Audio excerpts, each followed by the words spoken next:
Si votre enfant est touché par le rétinoblastome, il sera pris en charge à l'Institut Curie à Paris, qui dispose de tous les traitements existants dans le monde pour soigner cette maladie. Le taux de guérison en France est proche de 100%, et tous les enfants atteints de rétinoblastome sont suivis à l'Institut Curie. Le traitement utilisé pour soigner votre enfant va dépendre de l'emplacement et de la taille de la tumeur, donc du stade auquel elle est découverte. Et si l'atteinte est unilatérale ou bilatérale, c'est-à-dire si elle touche un œil ou les deux yeux. En cas d'atteinte bilatérale, donc si les deux yeux présentent des tumeurs, le traitement va commencer par une chimiothérapie.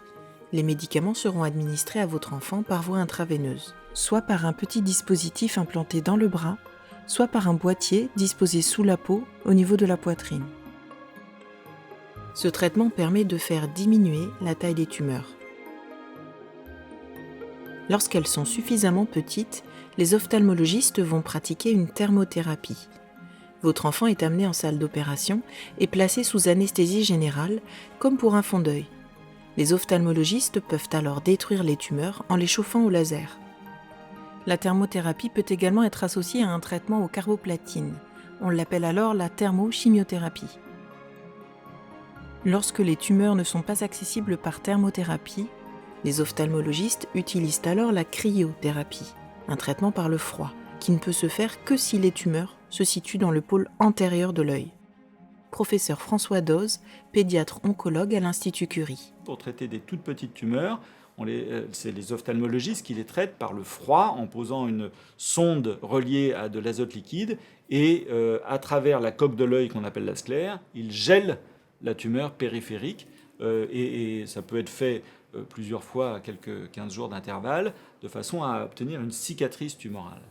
Mais si on employait la cryothérapie à la partie postérieure de l'œil, on gèlerait la macula ou la tête du nerf optique et donc on compromettrait la vision. Donc on ne peut pas l'utiliser en arrière.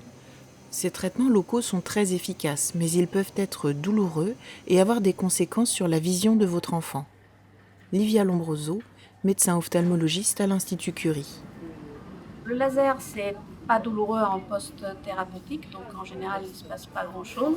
Et la cryoapplication, c'est l'équivalent d'une brûlure locale, donc c'est gênant pour l'enfant. Donc ils ont des traitements antalgiques par voie générale et un traitement local de gouttes ou de pommade ophtalmique. En cicatrisant, la tumeur réalise une cicatrice qui, en fonction de sa position dans l'œil et de sa taille, pourra avoir un impact au niveau de la vision. Donc, les petites lésions loin du centre de la vision, du pôle postérieur, n'ont pas d'impact visuel.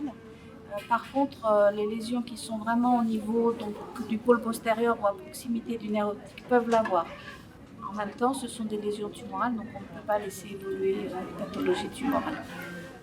Après cette première phase de traitement, votre enfant sera sous étroite surveillance et devra venir régulièrement à l'Institut Curie pour réaliser des fonds d'œil.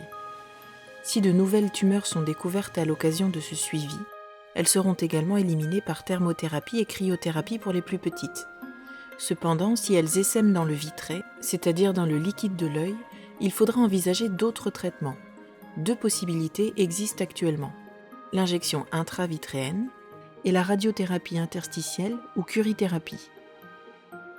Pour l'injection intravitréenne, la chimiothérapie est introduite directement dans le vitré par une aiguille et détruit la tumeur.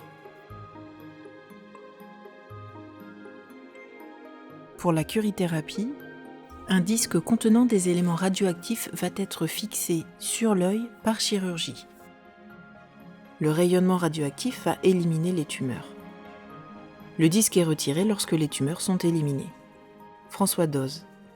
Des grains radioactifs vont irradier la tumeur et l'intérieur de l'œil, mais ils sont contenus dans une cupule en or qui empêche le rayonnement d'aller vers l'orbite. Donc il n'irradie que l'œil tout en protégeant la paroi orbitaire.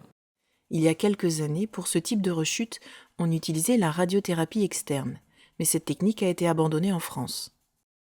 Aujourd'hui, on essaye au maximum d'éviter l'irradiation externe parce qu'elle augmente le risque de cancer en territoire irradié. Et donc, des années après, les patients peuvent être guéris de leur rétinoblastome, mais avoir un deuxième cancer très difficile à soigner au niveau du massif facial, de l'orbite. Et ça menace la vie et c'est vraiment une maladie que l'on souhaite éviter.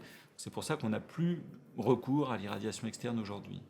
Lorsque l'atteinte est unilatérale, c'est-à-dire qu'elle ne touche qu'un seul œil, on va également utiliser la thermothérapie pour les petites tumeurs, la cryothérapie pour les petites tumeurs situées dans le pôle antérieur de l'œil et la thermochimiothérapie. Une technique plus récente est également pratiquée à l'Institut Curie qui permet de traiter les tumeurs plus grosses, l'injection intra-artérielle de chimiothérapie. Votre enfant sera placé sous anesthésie générale afin qu'une équipe de radiologues interventionnels puisse passer un petit cathéter dans l'artère fémorale au niveau de la cuisse et le remonte jusqu'à l'artère qui irrigue l'œil. La chimiothérapie est alors injectée dans le cathéter et amenée au plus près de l'œil. Ce traitement va permettre de limiter les effets néfastes de la chimiothérapie sur l'ensemble de l'organisme tout en faisant régresser les tumeurs. Cette opération est effectuée avec le service de neuroradiologie interventionnelle de la Fondation Rothschild. On y associe également la thermothérapie et la cryothérapie lorsque les tumeurs ont diminué. Malgré l'existence de ces traitements très efficaces qui permettent de conserver les yeux même s'ils affaiblissent la vision, il arrive que la tumeur soit à un stade trop avancé. Si c'est le cas, que ce soit pour un rétinoblastome unilatéral ou bilatéral, il est nécessaire de recourir à l'énucléation du globe oculaire, c'est-à-dire à l'ablation de l'œil. Isabelle Hartz, pédiatre oncologue à l'Institut Curie. Si on n'enlève pas cet œil qui est occupé par la tumeur, par le rétinoblastome, eh bien le risque c'est que la maladie se propage au niveau du nerf optique. Et lorsque la maladie se propage au niveau du nerf optique, elle peut partir au niveau du cerveau. Et dans ces conditions, effectivement, pouvoir guérir un enfant d'un rétinoblastome qui est parti au niveau du cerveau et des méninges est quelque chose d'extrêmement compliqué. Et on est parfois confronté au fait que les traitements que l'on a ne sont pas efficaces. Lors de l'énucléation, les chirurgiens placent un implant qui servira de support à une prothèse pour remplacer l'œil de votre enfant. L'œil retiré sera analysé pour définir si votre enfant a besoin d'une chimiothérapie complémentaire. Il continuera d'être suivi à l'Institut Curie afin de vérifier que son autre œil ne présente pas de tumeur. Tous les traitements que nous avons présentés sont associés entre eux et très efficaces. Ils permettent de guérir près de 100% des enfants atteints en France. Mais le suivi est souvent long et fastidieux, surtout lorsqu'il est ponctué de rechutes. Nathalie Cassou, ophtalmologue à l'Institut Curie. La phase initiale de traitement, elle va durer une bonne année s'il n'y a pas de rechute, parce que le problème c'est que ce sont des enfants qui peuvent rechuter. Donc parfois c'est 1 à 2 ans de traitement, parfois c'est plus court. Mais par contre le suivi est très long, parce que le problème c'est les rechutes, ou les deuxièmes tumeurs dans les formes bilatérales. Et donc les enfants sont suivis jusqu'à l'adolescence. Alors pas toujours au départ sous anesthésie générale, et puis à partir du moment où ils peuvent être examinés sans anesthésie, ils passent en consultation, et plus ils grandissent, plus ils sont délégués en alternance avec l'ophtalmologiste de province et l'ophtalmologiste de Curie. De nombreux protocoles de recherche sont à l'étude à l'Institut Curie, soutenus par l'association Rétinostop, qui participe activement à leur financement dans l'espoir qu'ils permettent un jour d'améliorer les traitements contre le rétinoblastome. L'association travaille également à faire en sorte que les familles vivent au mieux cette période très compliquée. Pour en savoir plus, www.retinostop.org.